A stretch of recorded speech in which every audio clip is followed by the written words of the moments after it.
YouTube channel. For today's video, gagawa tayo ng homemade nachos. So without any further ado, let's start!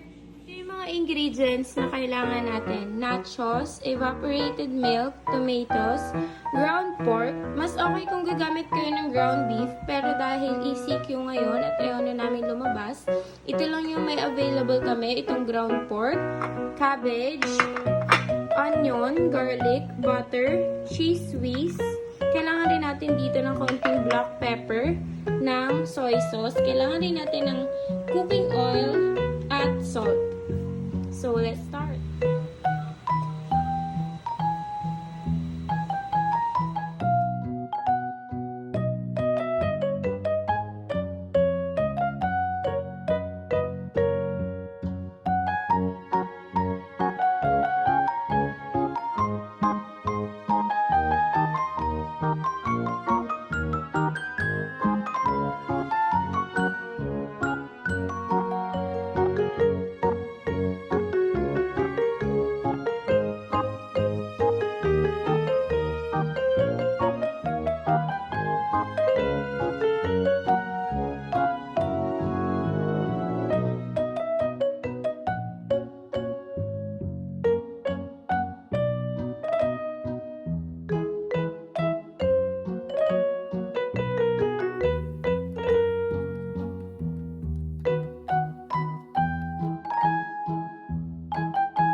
So, di ba guys, sobrang dali niya lang lutuin at alam ko magugustuhan din to ng iba pang family members nyo.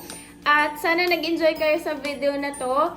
And of course, kung nagustuhan nyo ang video na to, don't forget to give this a thumbs up, subscribe to my channel, and click the notification bell para updated kayo every time nagpo-post ako ng bagong video. And of course, don't forget to spread love, not hate. Bye!